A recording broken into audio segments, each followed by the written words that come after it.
everyone, my name is Chloe, and today I'm here to talk about the books that I read last week. So we are in the midst of Deca TV-a-thon, and I am wanting to get all the points, do all the things, really beat my children, and yet I am DNFing left and right. And so let's just get into the books. First, we'll talk about the books that I read with my kids, and then we'll talk about the books that I read for myself. So the first one we read was a part of this, The Good and the Beautiful Level 4 Personal Readers. We read Pedro's Choice, which is a classic book, I guess, about a boy who gets a bull, and he nurses this little bull back to health, and from, just about to die, back to health. And he wants to be a matador. And so he is very gifted in art, but he's like, no, I want to be a matador because they're wealthy. They're kind of prestigious, all these things. Well, his uncle's a matador. And so he goes to spend some time with his uncle, and he learns what it's really like to be a matador.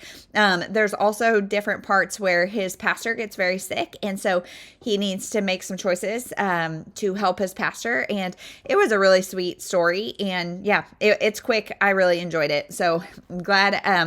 She was supposed to read those on her own, but the way they're getting beautiful, well, the way a lot of curriculums do things is it's like, read a chapter, do this, read a chapter, and it ends up taking like weeks, and she's like, I just want to read it, and spreading it out that long, it was hard for her to like keep track because she is such a reader of other things, and I totally get that. Like if I was stretching a book for weeks, it would be hard for me to remember details, and so we just read it together and knocked it out in a day or two, and that was that. Then we read, I was talking about this one last week. We read Stella Diaz Leaps to the Future. And this is the fifth and final book in the Stella Diaz series. And I just have nothing but good things to say about this series. This series is not my favorite, but it was really fun. And this is following Stella Diaz, and she is... each book kind of ages with her. So by this one, she's in 5th grade, and she is a lover of oceanography, all that kind of stuff, ocean conservation. There we go. And so she is kind of trying to figure out how to continue what she has started in elementary school and also make the decisions for her future. So she has the ability to go to a magnet school for middle school, or she can go to school with all of her friends. And so she's not sure what to do there. And like I said, she's trying to kind of leave her legacy in elementary school as far as clubs she started and things like that. The premise of this series, though, is that Stella is Mexican. She is first generation American, and she doesn't really speak Spanish. She speaks Spanish, more than maybe your average kid, but not well enough to like keep up with her Mexican family. But she also, she's not sure she fits in fully English speaking either. She is more proficient in English, but anyway, it's a good series. I like it. Again, not one that is like the best thing ever, but I enjoyed reading it with them. And then last is a book that me and my second daughter read, Wildfire Rescue. This is a part of the Disaster Squad series, and the reason we read this is because my library system has a book club it's like 1st to 3rd graders or 1st to 4th or something, and then they have like kind of a middle school one and then a high school one. And so my 7-year-old goes to the book club every month. Well, my 5-year-old decided she wanted to join in now that she's reading, and she decided she wanted to join in the morning of book club. And so I read that entire book to her on that book club day so she could participate. And it's a sweet story. It's the first in the Disaster Squad series, and it's about a family who lives in an RV and goes and travels to help with different natural disasters. So in this one, they go to Northern California to deal with wildfires. And so you learn a lot about, how to stay safe in a wildfire, and I guess their goal is to rescue animals and people and help with all these things. And I don't feel like we got enough for being the first. Like, I feel like this was a later in the series book. Like, I don't feel like we got enough set up to really know the family, like what background they have, why they're doing this. I just wanted more of that, and I wanted more of these safety tips and kind of things like that. But it was 90-page something book, and so it's quick, it's easy. It was a good start to the series, I guess, and so there's that. Now let's get on to the books that I read and didn't read for myself. So first is Divine Secrets of the Yaya Sisterhood. I should have just DNF'd this early. I read I kind of skim read it. So does it count as a DNF? Does it count as a finish? I don't really know. But I read Little Altars Everywhere, which is, depending on who you ask, either the first or second in this series. And then this one is either the first or second, depending who you ask. So this is a book about a woman named Sidley, and her mother is a part of a group of friends called the Yaya Sisterhood. And they've been friends since they were kids. And now they're obviously mothers to like grown adults, and so they're later in life. And in this one, Sidley and her mom are kind of estranged because her mom is very over the top, and Sidley is a director, and she kind of wrote a piece about her mom and how over the top she is, and so they're kind of on the outs. However, Sidley is directing this play, and she wants to make it about female friendship, and so she needs all of her mom's stories from the Yaya Sisterhood, and so it's her telling the stories. It jumps around in time a little bit, but truthfully, the problem with this series is I don't really like the characters, and I'm not really interested in knowing how things go for them. So I have number 3 on my shelf. I'm going to unhaul it and just let this series go. So if you love this, sorry, but I've heard from most people that they read like this one and then decided they were done. Like, it's fine. It's not enough to like keep going. And so I could definitely see that.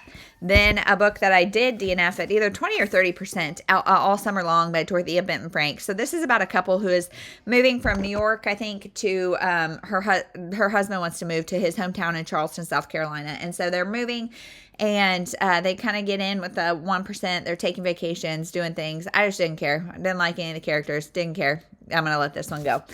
Then I read Summer Place by Jennifer Weiner. So this is a book about a wedding.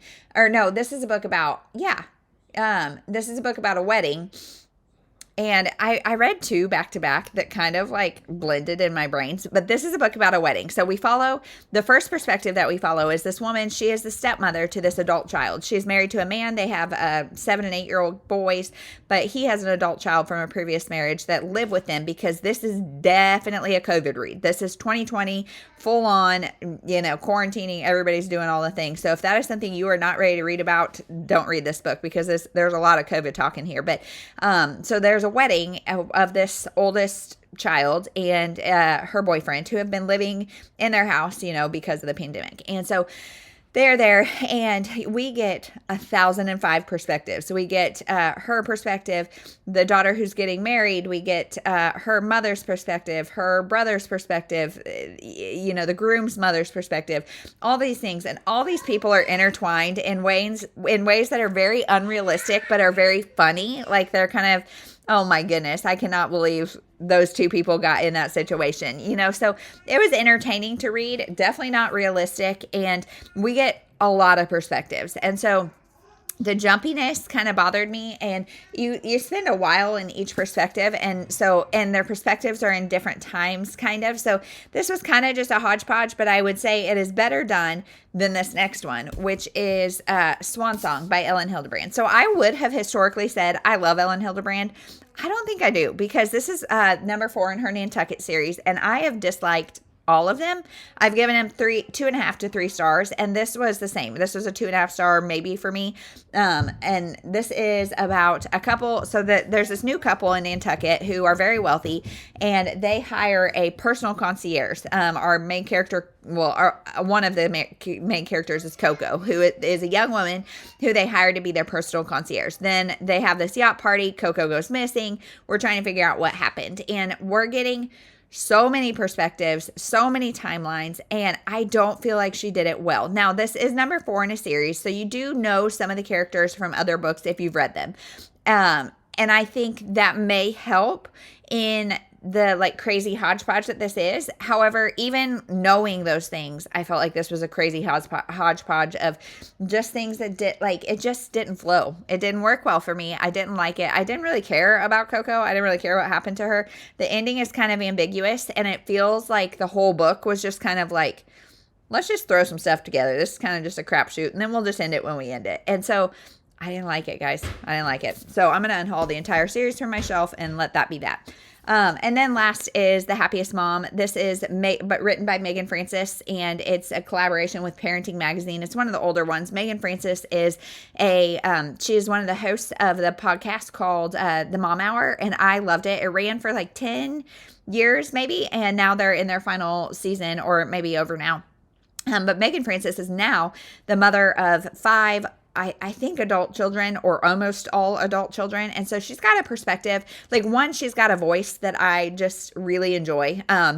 Like I remember having my first child and doing puzzles and just listening to the podcast, because it's so relatable, so insightful, because she is, a step ahead in the parenting game from where I am. And so it's just great. And this is 10 secrets to enjoying motherhood. So the 10 secrets are, and I feel like I've talked about this a lot because I'm vlogging every day, but it's take the easy way out, aim low, go slow, trust your gut, keep it real, find your tribe, go with the flow, make your bed, have a plan, look out for number 1, and love your love life. So those 10 areas are kind of discussed in here. And while I don't feel like I learned anything new from this, I do feel like I felt seen, and I also feel inspired and motivated to pursue more happiness in myself, because while it may seem more altruistic or better to pursue happiness for our children, that especially me having girls, them seeing their mother put herself first, just prioritize the me time,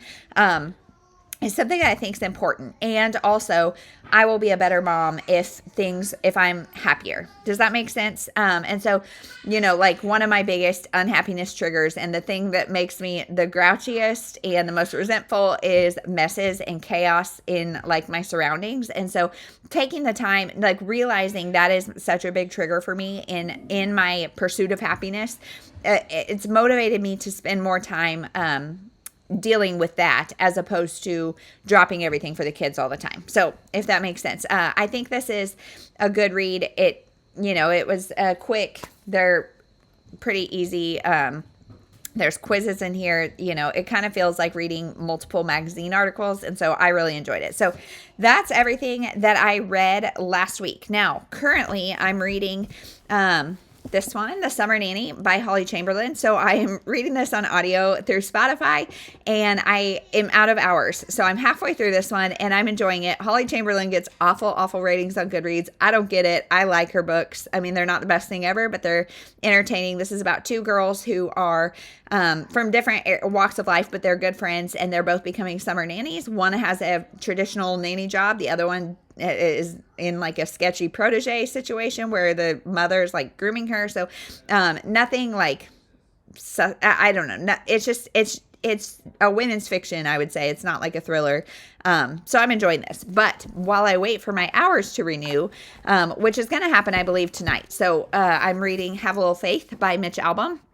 And I just started this, but this is about a guy who's Mitch, it's a nonfiction. So it's about Mitch's kind of struggle with faith, and his childhood pastor, I think, has asked him to give his eulogy when he dies. And so kind of his rediscovery of faith, maybe. So we'll see. So that's everything. I'm also going to start a middle grade graphic novel, but I don't have it down here. So if you want to know what it is, go to my shorts and you can see it there.